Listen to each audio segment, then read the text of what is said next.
Hello, আপনি যেহেতু এই ভিডিওতে ক্লিক করছেন, তো অফকোর্স আপনি ইংলিশ শিখতে চাচ্ছেন। আমি যেরকম বললাম যে ৩০ দিনে অ্যাকচুয়ালি আপনাকে আমি ইংলিশ শেখাবো। সো ৩০ দিনে আমি আপনাকে এরকম একটা পুঁজি দেব, এরকম একটা রাস্তা ধরায় দেব যেখান থেকে আপনি নিজের মতন করে নেক্সট থেকে ৩০ দিন পরে বা ৩০টা ক্লাস পরে স্পেসিফিক্যালি নিজের মতন করে আপনি হ্যান্ডেল করতে পারবেন ইংলিশের বিষয়টা। আপনি এতদিন কেন পারেননি, এখনই কেন এই ৩০ দিনে আপনি পারবেন? এটাও ক্লিয়ার হয়ে যাবে ভিডিও শেষের দিকে। আমি এখন যেহেতু বললাম ৩০ দিনে ইংলিশ শেখাবো, আমি কি এখনই ইংলিশ শেখানো শুরু করব? ABCD, EFGH অ্যালফাবেটসগুলো বা অ্যামিজার ওয়াজওয়্যার? Certainly not. এতদিন আপনি কেন শিখতে পারেননি? বিকজ আপনি প্রপার ওয়েটা জানতেন না, কিভাবে স্টার্ট করতে হয় বা আসলে আপনি কেন শিখবেন, আপনি কেন পারবেন, এখনই কেন পারবেন, আমার কাছে কেন পারবেন। সো এই বিষয়গুলো ক্লিয়ার না আপনার। সো আমি যদি এখনই শুরু করি, সো সেম আগের মতনই হবে, আপনি কিছু শিখতে পারবেন না।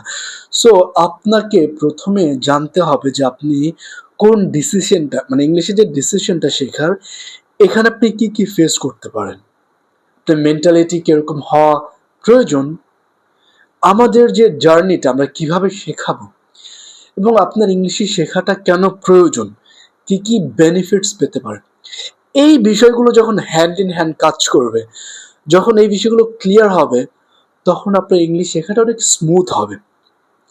আপনার মতন, আপনার থেকে আরো কম বয়সী মানুষ, কম ফ্যাসিলিটিস পাওয়া মানুষ কেন ইংলিশ বলে অনর্গল?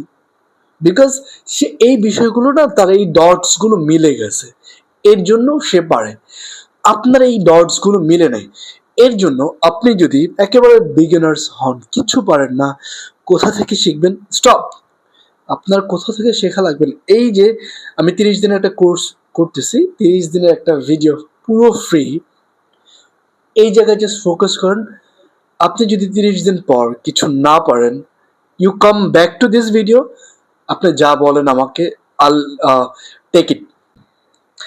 আজকের ভিডিওতে আমরা বলবো যে আমাদের যে ইংলিশ শেখার জার্নিটা, এটা কিরকম হবে। আমরা দুই ভাগে ভাগ করছি, প্রথমে এইটা দেন স্পিকিং এ যাব, এরকম একটা ভাগ আছে। ওই ভাগটা আমরা প্রথমে কমপ্লিট করব, তারপর স্পিকিং এ যাব, তারপর আমাদের জার্নি শেষ। এটা কি এটা ইজি? এটা আসলে এত ইজি কিন্তু ডিফিকাল্ট, বিকজ আপনি বিগিনার্স, আপনি এটা কিছু বুঝেন না। So before I go to that important part, আমি সবাইকে বলবো যে প্লিজ সাবস্ক্রাইব করেন, এটা শেয়ার করেন, লাইক দেন, বিকজ যদি সাবস্ক্রাইব বেশি বেশি না হয়, এই মাত্র কয়টা আছে, যদি শেয়ার না হয়, লাইক না হয়, তার মানে আমার এই ভিডিও কোনো পারপোজ নাই। আমি এতটা প্ল্যান করে ফ্রি যে আপলোড করতেছি, এটার কোনো ভ্যালু নাই। বাট আপনি যদি এটা করেন, সাপোজ আপনি ভিডিওটা সাবস্ক্রাইব করলেন না, করলে আই গেট ভ্যালুজ, আমার মোটিভেশনস কাজ করে। So this is your part and our part. এখন এই আজকের ভিডিওতে আপনাকে আমি পুরো বোর্ডে ইংলিশ শেখাবো না, আমি আপনাকে আপনার মেন্টালিটি কিরকম হওয়া উচিত, আপনি কিভাবে প্রস্তুত হবেন, সেটা আজকের ভিডিওতে বলবো। সো বিফোর স্টার্ট, আমি আপনাকে আমার জার্নি সম্পর্কে বলি। আপনি যদি দেখতে চান যে আমি কিভাবে ইংলিশ বলি, তো আমার জার্নিটা আমি ইংলিশে এক্সপ্লেন করতে পারি within 1 minute. So when I was in my high school actually, so there was one of my classmates, I mean she was a girl. So she used to speak English, sort of 2-3 lines. So I was fantasized by that, like I would also want to speak like her. So I would also pronounce 2-3 words which I would memorize at that time. So they would mock that, they would say, well, your English is very distorted, not very well, not very polished.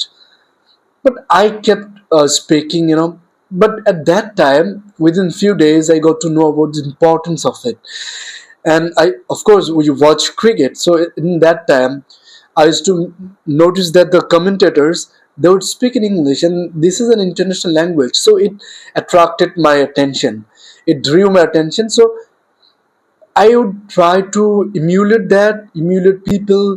I would try to memorize some of lines and express those. So আমার ক্ষেত্রে ওই টাইমে আমি কিন্তু মুখস্থ করে English শেখাটা শুরু করছি, যেটা আপনি এখন করতে পারবেন না, বিকজ আপনার কাছে এত টাইম নাই।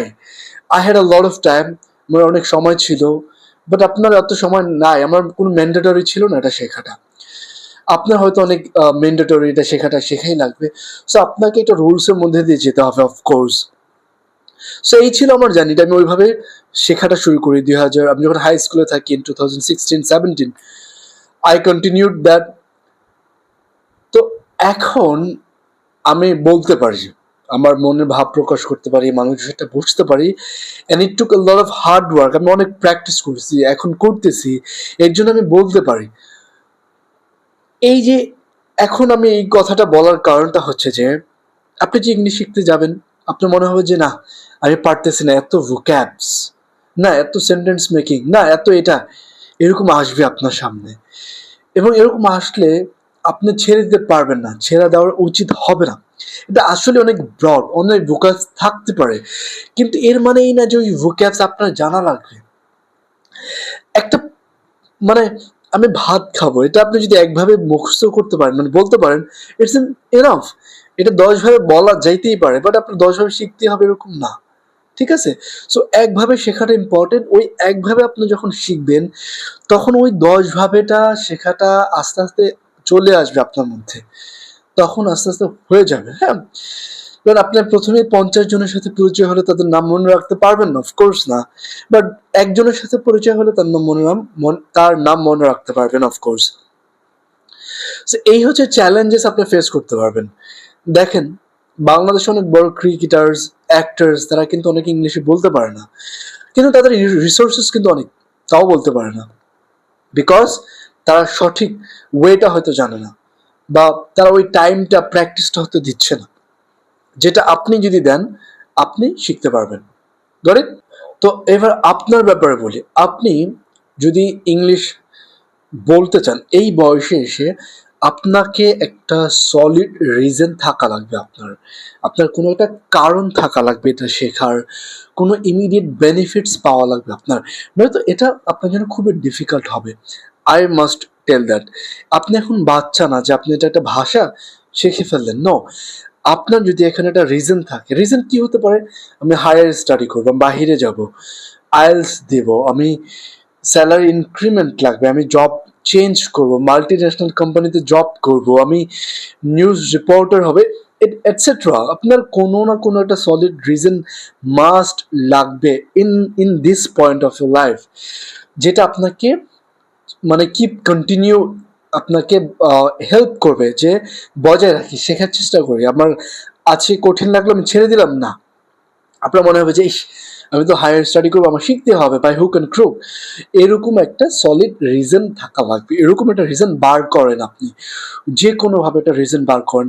কোনো রিজন না পারে, এটা হতে পারে আপনার পার্সোনালিটি ডেভেলপমেন্ট, মানে আপনি নিজে এমনি ইংলিশ বলতেই চান, ফ্লেক্স মানে পার্সোনালিটি ডেভেলপ করতে চান, এটার জন্য ইংলিশ শেখাটা ইটস ইনাফ। বাট ওইটা আপনাকে ভেতরে ধারণ করতে হবে যে ইয়েস আই ওয়ান্ট দিস। এই এইটার বেনিফিটস গুলো আপনাকে জানতে হবে। ইংলিশ শেখার বেনিফিটস কি? আপনি এটা শিখলে মাল্টি ন্যাশনাল কোম্পানিতে জব করতে পারবেন, ফরেন কোম্পানিতে জব করতে পারবেন, বাহিরে যেতে পারবেন, যে কোনো জায়গায় আপনার কোনো সিচুয়েশন এইস করতে পারবেন। এই বেনিফিটস গুলো বোঝা লাগবে। এই হচ্ছে একটা জিনিস। তারপর হচ্ছে যে এইটার পদ্ধতিগুলো আপনাকে বুঝতে হবে। তো এই পদ্ধতিগুলো আপনি অনেক জায়গায় দেখছেন। এবার আমার পদ্ধতি আমি বলি। আমাদের ইংলিশ শেখাটা হচ্ছে, আমি 2 ভাগে ভাগ করছি। একটা হচ্ছে মুখস্থ, আর একটা হচ্ছে বোঝার বিষয়টা। আমরা প্রথমে বোঝার বিষয়টা পড়বো না, আমরা পড়বো হচ্ছে মুখস্থের বিষয়। আমরা মুখস্থ দিয়ে যাব, পরে হচ্ছে বোঝার বিষয়, পরে স্পিকিং। সো মুখস্থটা কি, বোঝার বিষয়টা কি? মুখস্থটা হলো যে আমরা একটা সেন্টেন্সে কিছু তো বলি, যে সেন্টেন্সে আম, আম, বাতাস, কাঁঠাল, লিচু, এগুলো তো বলি। এগুলো তো আমাকে জানতে হবে। আমের ইংলিশ কি, কাঁঠালের ইংলিশ কি, এটা ইংলিশ তো জানতে হবে, তাই না? সো ওই বিষয়গুলোকে আমরা মুখস্থ বলি। আর বোঝার বিষয়টা বলি, যেটা হচ্ছে যে যেই বিষয়টা আমরা কোনো কাজ, মানে এই আম কাঁঠালের কি হয়েছে, আম কাঁঠাল কেনই বলতেছি, বাতাস অক্সিজেনের কি হয়েছে, এটা কোথায় আছে, এই বিষয়গুলো আমরা বোঝানোর বিষয় বলি, মানে এটা আম কাঁঠালের যে বিষয়টা, এটা অনেক সময় ঘটতে পারে, আজকে কালকে পরশু, সেই সময়গুলো বুঝতে হয়, যেটাকে টেন্স বলে। হ্যাঁ, সো আমাদের এই দুইটা পার্ট। সো আমরা প্রথমে আমরা একটা সেন্টেন্সের যে বিষয়গুলো আমাদের মুখস্থ করতে হবে, সো একটা সেন্টেন্সে কি থাকে, যেমন he is a good teacher, এইখানে আমরা হি বলি, যেটা একটা নাউন। সো এই হি কি কি হতে পারে, এগুলো আপনাকে মুখস্থ করতে হবে। আমি বুঝাই দিব, আমি প্রথম ক্লাসে দিয়ে দিব কোনটা আপনাকে মুখস্থ করতে হবে। পরে ইজ এ টিচার, ইজ এর ইয়াটা বুঝতে হবে, প্রিপোজিশনটা বুঝতে হবে। এখন এই যে প্রিপোজিশন, নাউন, প্রোনাউন, অ্যাডজেক্টিভ, এটা বলতেছি থেকে ভয় পাবেন না।